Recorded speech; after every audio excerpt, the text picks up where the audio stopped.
Salut la compagnie, on se retrouve aujourd'hui sur la chaîne Foot. Ça fait bien longtemps que j'avais pas fait de vidéo dessus et j'en suis désolé, mais c'est vrai que j'avais pas beaucoup de temps libre et pour l'instant, pour moi, la chaîne Foot, ce n'est un petit passe-temps que je fais juste quand j'ai un tout petit peu de temps libre. Si vous avez envie que je prenne la chaîne plus sérieusement, n'hésitez pas à le dire dans la zone commentaire. Mais là, vu que sur les live Twitch, on parle énormément de foot, ça m'a donné envie d'en reparler avec vous. Et aujourd'hui, on va parler du cas Mbappé. Parce que là, actuellement, Mbappé est dans une situation, alors je vais pas dire inconfortable parce que c'est Mbappé. Si demain il décide de signer dans un club, s'il fait les efforts qu'il faut, il signera partout. Hein. S'il dit j'ai envie d'aller à Liverpool, j'ai envie d'aller au Milan AC, j'ai envie d'aller au Real, j'ai envie de signer une prolongation de contrat à Paris, tous les clubs au monde disent oui. Je vois pas un club pouvoir snobber un joueur comme Mbappé, mais c'est une situation compliquée pour lui parce que contrairement à ce qui s'est passé il y a à peu près 1 an et demi maintenant, je trouve que Mbappé n'a plus vraiment la main n'est plus vraiment indispensable en fait dans les différents clubs où il pourrait signer. En priorité évidemment au Real Madrid. Alors c'est intéressant parce que le Real Madrid, vous avez sans doute entendu parler, il y a eu un ultimatum qui aurait été posé jusqu'au 15 février enfin 15 janvier pardon, pour répondre si oui ou non il veut signer au Real Madrid. Alors ça me fait beaucoup marrer parce que les dirigeants madrilènes disent que non, ils ont jamais fait ça. Bah évidemment, ils vont pas le dire publiquement, ils sont pas débiles. C'est comme là, il y a plein de gens qui nous expliquent que Mbappé n'avait pas prévu, enfin, que ils avaient pas voulu signer Mbappé cet été. Arrêtez de foutre de ma gueule, si ils ont essayé, ils ont tenté, même si c'est officieux, voilà. Il y a tellement de tentatives officieuses de signer des joueurs, tu le dis pas à chaque fois, c'est comme là, quand il y a des joueurs qui signent dans des clubs alors qu'ils sont encore en contrat avec les autres, on se doute pas qu'ils ont pas attendu que le club à qui ils appartiennent dise « c'est bon, vous pouvez discuter avec lui pour qu'il le fasse », ils le font en sous-main discrètement. Là c'est pareil, le Real Madrid il avait fait son lobby l'été dernier, mais ça n'avait pas forcément fonctionné. Comme je dis, c'est pas grave, c'est quelque chose qui arrive tout le temps, mais là, Madrid prépare sa nouvelle saison. Madrid prépare sa nouvelle saison, c'est habituel chez eux, ils font toujours tout un petit peu en avance, et ils ont complètement raison, c'est comme ça qu'il faut faire. Et du coup, là, ils anticipent un petit peu ce qui va se passer en attaque, surtout que Mbappé, c'est une putain d'opportunité, le mec, il est libre l'an prochain, je veux dire, tu l'as pour 0 €, alors après, ils vont signer une prime à la signature énorme, mais la question qu'il faut se poser aujourd'hui, c'est est-ce que Mbappé est vraiment indispensable au Real Madrid? J'aurais dit oui l'an dernier, mais cette année, plus du tout pour moi, parce que le Real Madrid a 3 joueurs de 23 ans ou moins, pour les 3 joueurs, qui pour l'instant jouent un petit peu, sont la marque offensive du Real Madrid, qui sont Vinicius Junior, Bellingham et Rodrigo. Alors même s'ils n'ont pas tous le même profil et que Mbappé est peut-être plus un attaquant que du Vinicius ou du Bellingham, ça on est d'accord, mais le souci que je vois, si jamais ils décident de signer Mbappé, c'est que ils vont bouleverser leur équipe. Clairement, l'équipe, elle tourne super bien. Ils ont de très bons joueurs, sportivement. Alors, je vais pas dire que je vois pas ce qu'apporterait Mbappé, parce que ce serait complètement con de dire ça. Dans n'importe quelle équipe, Mbappé serait une plus-value. Mais tu mets en danger une attaque qui marche super bien, actuellement.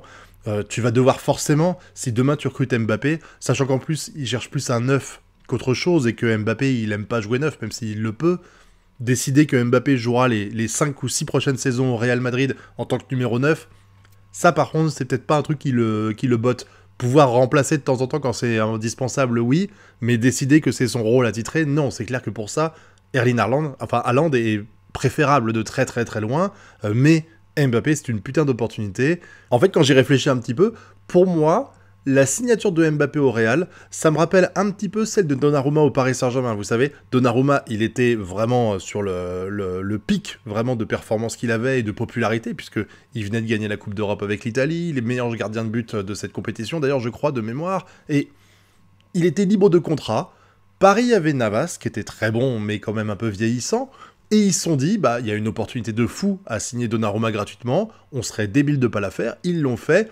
Ce qui a un peu perturbé le poste de gardien de but pendant toute une saison, voire même 2 saisons, où il y a eu une compétition, il y a eu sans doute des... Moi je trouve que des fois la compétition elle peut être saine, elle peut être pas saine, et je trouve que celle-là elle était pas saine, parce qu'on dit oui, si t'as un joueur à côté de ça, c'est un peu comme l'histoire des senior seeds, vous savez, le site il a son padawan, le padawan essaie de le dépasser, donc le site fait un effort pour être meilleur. Tu peux avoir ce jeu-là quand t'es pas serein sur ta titularisation, sur le fait que t'es le numéro 1, et en gardien de but, c'est vraiment indispensable. C'est pas comme en milieu de terrain ou les autres postes sur le terrain, où tu te dis, bon bah voilà, je suis un peu fatigué, donc il y a un mec qui peut prendre le relais. T'as toujours du temps de jeu un petit peu. En gardien de but, c'est plus compliqué, à part faire des matchs de Coupe de France de temps en temps. Et je trouvais que cette compétition était pas super saine, et par contre, c'est vrai que Navas était vieillissant, donc c'était vraiment un pari pour l'avenir, pas pour la saison les 2 premières saisons, mais celle d'après, et ça se voit aujourd'hui. Mais par contre, du côté du Real Madrid, le problème qu'il y a aujourd'hui, c'est que t'as 3 joueurs, et que tu peux pas vraiment... Alors tu peux évidemment changer la formation et faire en sorte que Mbappé rentre dedans pour faire un truc avec une triplette attaquant, mais le but du Real Madrid, c'est quand même de taper sur la C1. Si demain t'expliques à des joueurs comme Rodrigo ou comme Bellingham qu'ils vont plus jouer les matchs importants de C1 ou autre parce que faut trouver une place pour mettre Mbappé et Vinicius, par exemple, hein, je dis au pif, ou d'autres joueurs, vous remplacez un d'eux par le... Enfin, les 3 sont remplaçables, entre guillemets, dans cette philosophie que je vous donne là, ça va poser problème. Et ça peut poser des problèmes au niveau... Enfin, c'est pas sportif à la base, mais ça peut poser des problèmes niveau sportif. Si jamais ces 3 joueurs qui sont aujourd'hui la tête d'affiche de l'attaque du Real Madrid doivent, pour l'un d'entre eux, céder sa place. Surtout que, sur le papier, il n'y a pas de raison. C'est pas comme s'il y en avait un qui donnait pas satisfaction et qu'on se dit, bon bah voilà, t'es pas à niveau, donc on va en recruter un autre. Là, le Real Madrid, c'est vrai qu'ils peuvent recruter Mbappé. S'ils recrutent Mbappé, ça leur fait un putain de prestige supplémentaire, parce que c'est Mbappé, je veux dire, c'est une marque ce mec-là, et en plus de ça, ça met un joueur sportivement qui est hyper balèze, mais tu mets en déséquilibre tout ton effectif pour moi en prenant Mbappé. C'est pour ça que je dis qu'aujourd'hui, la situation de Mbappé et la situation du Real, pour moi, le Real, ça va être si on peut acheter Mbappé, si on peut avoir Mbappé gratuitement, on va pas s'en priver, mais c'est pas grave si on l'a pas, surtout qu'ils doivent quand même avoir un petit peu le côté snob il nous a envoyé chier déjà 3 fois, hein. Quand il était à Monaco, il a envoyé baigner le Real. Après, à Paris, ils ont réessayé, ça n'a pas marché. Il réessaye une nouvelle fois à Paris, ça n'a pas marché. Puis je me doute bien que depuis, ils tâtent le terrain et que ça n'a pas marché non plus, mais qu'ils ont quand même essayé, même si ça n'a pas été aussi poussé qu'avant. Je veux dire, là, ils doivent en avoir un peu ras-le-bol de voir Mbappé les snobber comme ça. D'ailleurs, je me demande vraiment... Alors, je me doute que les supporters, ils ont la mémoire d'un poisson rouge, et que si demain Mbappé signe, ils seront hyper heureux, alors qu'il y a 2 ans, ils parlaient de traîtrise, qu'ils n'ont pas besoin de lui, que le train du Real Madrid ne passera qu'une fois, alors que bon, c'est une boucle infinie quand t'as des joueurs comme le Mbappé Haaland. Je le dis encore une fois, hein, je suis désolé, ça va faire de la peine aux supporters madridistes, mais non, désolé de vous l'apprendre, mais il y a des joueurs qui sont plus grands que les clubs de football, peu importe le club dans lequel tu es, et clairement Mbappé est au-dessus du Real Madrid, parce que si c'était pas le cas, le Real Madrid réessayerait pas de taper à la porte de Mbappé tous les ans. Soyons clairs, si t'avais un tout petit peu de dignité, après t'être fait envoyer chier 2 fois ou 3 fois, tu n'y retournes pas une 4e, ça veut dire juste que tu estimes que t'as quand même besoin de ce joueur-là, même s'il t'a snobé, même s'il t'a envoyé sur les roses. J'avais bien aimé, il y avait une image sur Twitter qui circulait beaucoup, c'était une image de GTA où on voyait Mbappé avec un chien en laisse, et puis tu voyais le chien, il avait le logo du Real Madrid. C'est clairement ça aujourd'hui, que vous le vouliez ou non, le Real Madrid aujourd'hui, il est... Enfin, c'est pas la pute de Mbappé, c'est pas ce que je veux dire, mais le Real Madrid, il se plie en 4 pour Mbappé, c'est comme ça, il s'est plié en 4 pour Ronaldo à une époque, et voilà, maintenant c'est le football, c'est comme ça, il y a des joueurs qui sont plus grands que les institutions, parce que les institutions ont besoin de ces joueurs-là, et financièrement, le Real Madrid, ce serait une énorme plus-value d'acheter Mbappé, mais comme je l'ai dit, sportivement, c'est plus indispensable comme ça l'était à l'époque où Benzema s'est barré. Donc là, la situation dans laquelle est Mbappé, elle est compliquée, parce que il y a encore 2 ans, t'avais le Paris Saint-Germain qui était... Ils étaient en train de dégager les joueurs importants. Il y avait Messi et Neymar qui étaient sur le point de partir, ou pas encore en tout cas, mais qu'ils essayaient de faire partir. Pas pour Messi évidemment, mais en tout cas Neymar. Tu avais le Real Madrid qui venait de perdre Benzema et qui était genre merde, on n'a plus de numéro 9. Donc il était dans une situation à Mbappé où les clubs étaient à ses pieds. Et aujourd'hui...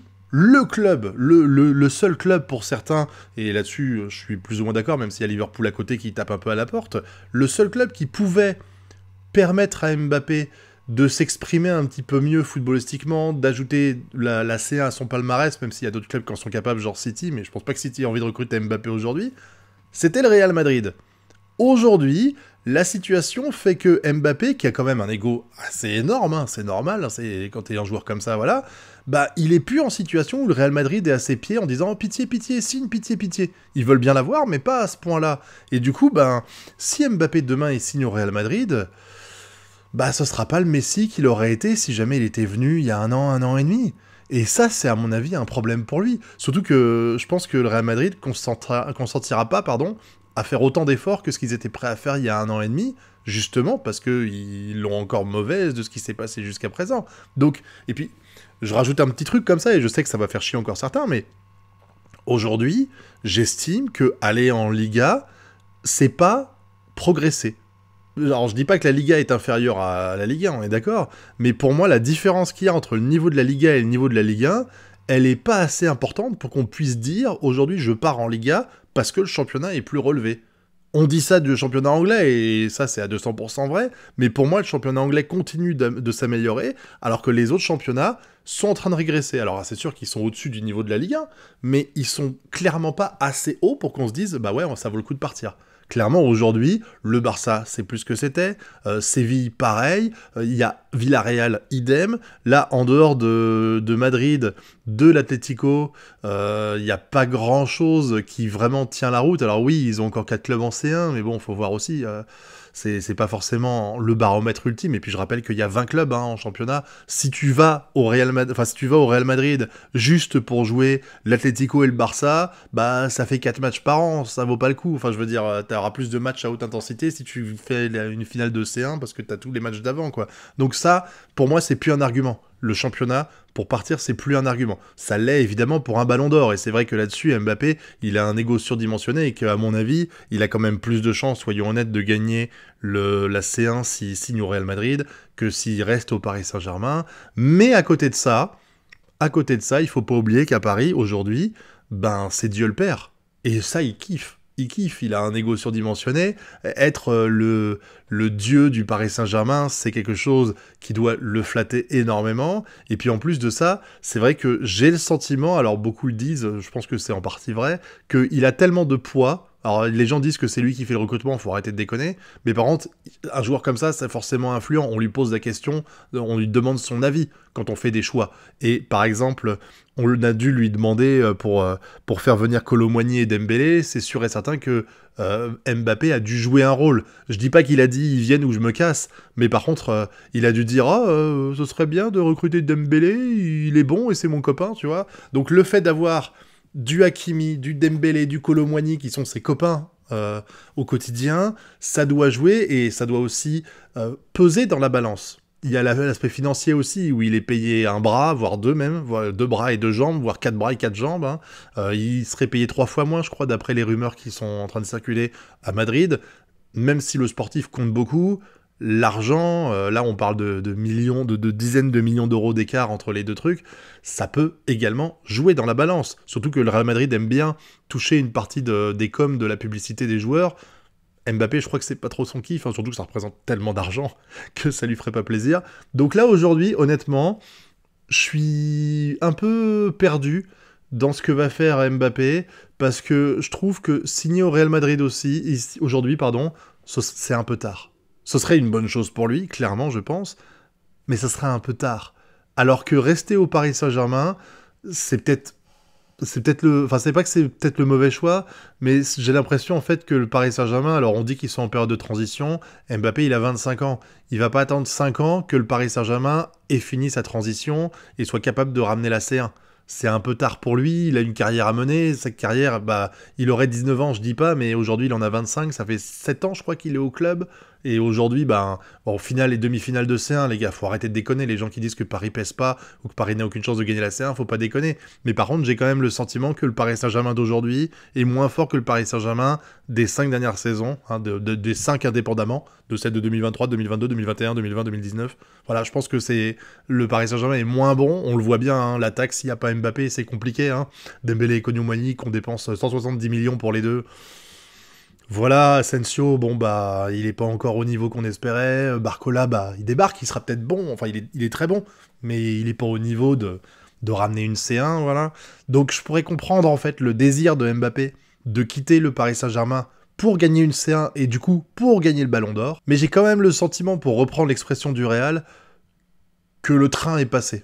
Dans le sens où, oui, il y a encore un train, il y aura un train toujours pour lui au Real Madrid, mais que l'opportunité qui aurait permis de partir en grande pompe pour le Real Madrid, elle est terminée et qu'aujourd'hui, s'il arrive au Real, oui, ce sera un très grand joueur, mais il ne sera pas considéré comme ce qu'il aurait pu être en venant en tant que successeur de Benzema, Ballon d'Or.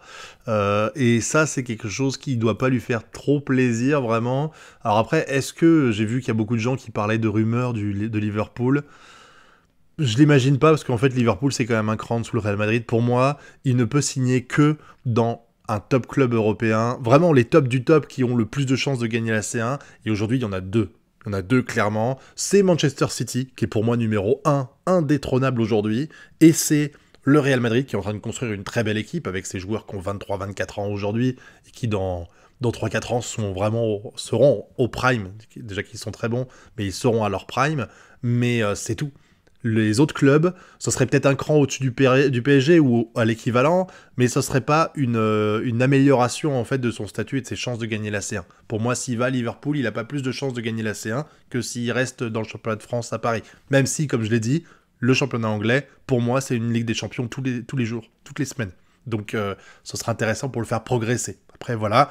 Je sais pas trop ce qu'il va faire encore aujourd'hui. On sera sans doute fixé plus tôt que prévu parce que cette fois-ci, il a dit qu'il prendrait pas autant de temps que les autres années. Mais je pense que Paris Saint-Germain est moins tributaire de lui qu'il ne l'était avant. Ils ont pour moi préparé l'après Mbappé. Maintenant, à vous de me dire ce que vous pensez de tout ça. Est-ce qu'il va rester? Est-ce qu'il va partir? Et oui, il va partir. Hein. Puis n'oubliez pas le pouce bleu, l'abonnement et partage. Et si vous voulez que je fasse plus de vidéos sur cette chaîne, n'hésitez pas à le dire dans la zone commentaire. Ça me fait super plaisir. Allez, à bientôt pour de prochaines vidéos. Tchuss!